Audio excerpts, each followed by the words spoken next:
नमस्कार साथियों, bike coffee channel पर फिर से आप लोगों को और एक नए वीडियो में स्वागत है। आशा करते हैं कि आप लोग अपने जीवन में खुश होंगे, मस्त होंगे और मजे में भी होंगे। हमने आज फिर और एक नए किस्से से आप लोगों को रूबरू करवाने वाले हैं।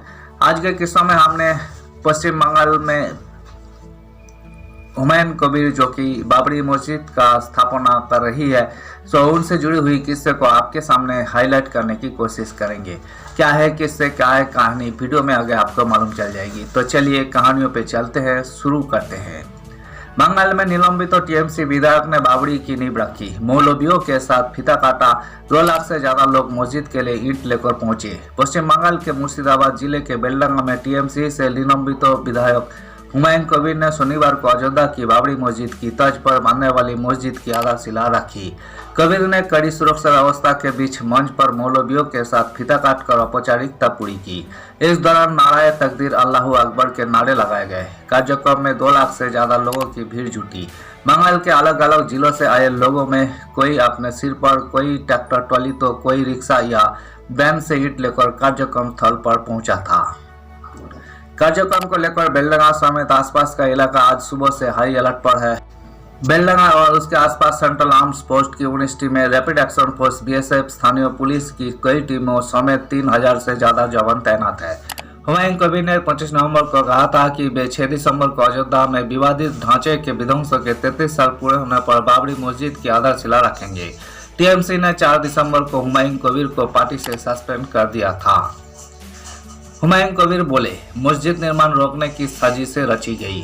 कार्यक्रम से पहले हुमायूं कबीर ने शनिवार को कहा था कि हिंसा भड़काकर कार्यक्रम को बाधित करने की साजिशें रची जा रही है, लेकिन मैं बेलडंगा में मस्जिद की नींव रखूंगा। कोई भी ताकत इसे रोक नहीं सकती। हम कोलकाता हाईकोर्ट के आदेशों का पालन करेंगे। हाईकोर्ट ने मस्जिद निर्माण पर रोक से इनकार किया था। कोलकाता हाईकोर्ट ने शुक्रवार को मस्जिद निर्माण पर रोक लगाने से इनकार किया था। कोर्ट ने कहा, कार्यक्रम के दौरान शांति बनाए रखने की जिम्मेदारी राज्य सरकार की होगी। हाईकोर्ट के निर्देश के बाद हुमायूं कबीर ने मस्जिद की नींव रखी। सऊदी से धार्मिक नेता पहुंचे। 150 फीट लंबा स्टेज तैयार हुआ। बाबरी मस्जिद के शिलान्यास कार्यक्रम में सऊदी अरब से धार्मिक नेता पहुंचे थे। 25 बीघा जमीन पर कार्यक्रम का आयोजन हुआ। हुमायूं कबीर ने पहले ही 3 लाख से ज्यादा लोगों के जुटने का अनुमान जताया था। कार्यक्रम के लिए 150 फीट लंबा और 80 फीट चौड़ा स्टेज तैयार किया गया था। स्टेज पर 400 से ज्यादा लोगों के बैठने की व्यवस्था की गई थी। कार्यक्रम में आने वाले लोगों के लिए 60,000 से ज्यादा बिरयानी पैकेट तैयार कराए गए थे। 2000 से ज्यादा वॉलंटियर्स ने व्यवस्था को संभाला। भाजपा बोली, यही मुस्लिम वोट बैंक खींचने की राजनीति। भाजपा नेता दिलीप घोष ने मुर्शिदाबाद में बाबरी के नाम पर मस्जिद के शिलान्यास पर कहा, जनता उन लोगों को पहचानने लगी है जो राजनीतिक लाभ के लिए मुसलमानों को गुमराह करते हैं। टीएमसी और हुमायूं कबीर के बीच तालमेल है। यही मुस्लिम वोट बैंक खींचने की राजनीति है। सीनियर भाजपा नेता अमित मालवीय ने एक्स पर लिखा, पश्चिम बंगाल की मुख्यमंत्री ममता बनर्जी आग से खेल रही है। ममता मुस्लिम भावनाओं का ध्रुवीकरण करने के लिए हुमायूं कबीर का इस्तेमाल कर रही है। बेलडंगा राज्य के संवेदनशील क्षेत्रों में से एक है। यहाँ झड़पों का एक लंबा और अशांत इतिहास रहा है। यहाँ अशांति फैली तो राज्यों की आंतरिक एकता और राष्ट्रीय सुरक्षा को खतरा हो सकता है। मुर्शिदाबाद बाबरी मस्जिद को लेकर विवाद की टाइमलाइन। 28 नवंबर, मुर्शिदाबाद के बेलडंगा में कई जगह पर बाबरी मस्जिद के शिलान्यास के पोस्टर नजर आए। लिखा था, 6 दिसंबर को बेलडंगा में बाबरी मस्जिद का शिलान्यास समारोह होगा। पोस्टर पर हुमायूं कबीर को आयोजनकर्ता बताया गया था। इसके बाद विवाद बढ़ गया था। बीजेपी ने इसका विरोध किया, वही कांग्रेस नेताओं ने इसका समर्थन किया।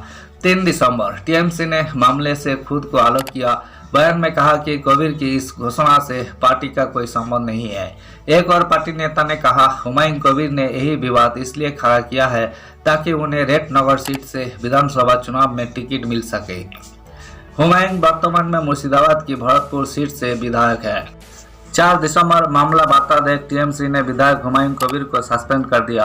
कोलकाता मेयर फिरहाद हकीम ने कहा, पार्टी सांप्रदायिक राजनीति में विश्वास नहीं करती। पार्टी एक्शन पर हुमायूं ने कहा, मैं अपने बाबरी मस्जिद वाले बयान पर कायम हूँ। 22 दिसंबर को अपनी नई पार्टी की भी घोषणा करूंगा। विधानसभा चुनावों में 135 सीटों पर उम्मीदवार उतारूंगा।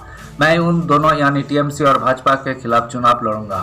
अयोध्या में बाबरी विध्वंस की टाइमलाइन 1992 से 2025।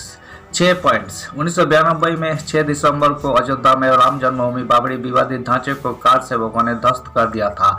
2003 आर्कोलॉजिकल सर्वे ऑफ इंडिया की रिपोर्ट में बाबरी ढांचे वाली जगह पर मंदिर नुमा संरचना मिलने का दावा किया गया। मुस्लिम पक्षों ने इसे चुनौती दी। 2010 30 सितंबर को इलाहाबाद हाईकोर्ट का फैसला आया, जिसमें विवादित भूमि को 3 हिस्सों में बांटने का आदेश दिया गया। मामला सुप्रीम कोर्ट पहुंचा। 2019 9 नवंबर को सुप्रीम कोर्ट ने अपने फैसले में कहा कि 2.74 एकड़ की विवादित जमीन रामलला की जन्मभूमि है। मुस्लिम पक्षों को बाबरी ढांचे के लिए 5 एकड़ जमीन देने का आदेश दिया। 2020 5 अगस्त को प्रधानमंत्री नरेंद्र मोदी ने राम मंदिर निर्माण के लिए भूमि पूजन किया। 2024 22 जनवरी को रामलला की प्राण प्रतिष्ठा हुई। रामलला के गर्भगृह के दर्शन औपचारिक रूप से शुरू हुए।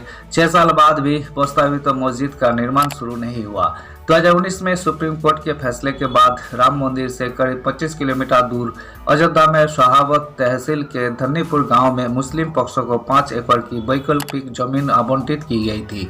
हालांकि अब तक इसका निर्माण शुरू नहीं हुआ है। इंडो इस्लामिक कल्चरल फाउंडेशन के अनुसार प्रस्तावित जमीन पर मस्जिद और सामुदायिक सुविधाओं का निर्माण प्रस्ताव रखा गया था।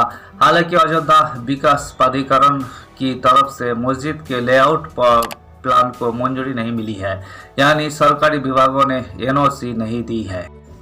धन्यवाद साथियों। इस वीडियो में हमने पश्चिम बंगाल में मुर्शिदाबाद जिले में विधायक हुमायूं कबीर के बाबरी मस्जिद स्थापना से जुड़ी हुई किस्से को आपके सामने हाईलाइट करने की कोशिश की है। उम्मीद है दोस्तों वीडियो आपको जरूर पसंद आई होगी। वीडियो पसंद आए तो लाइक कर दीजिएगा। चैनल पर नए आए हैं प्लीज एक सब्सक्राइब कर दीजिएगा। मिलते हैं नेक्स्ट वीडियो में। धन्यवाद।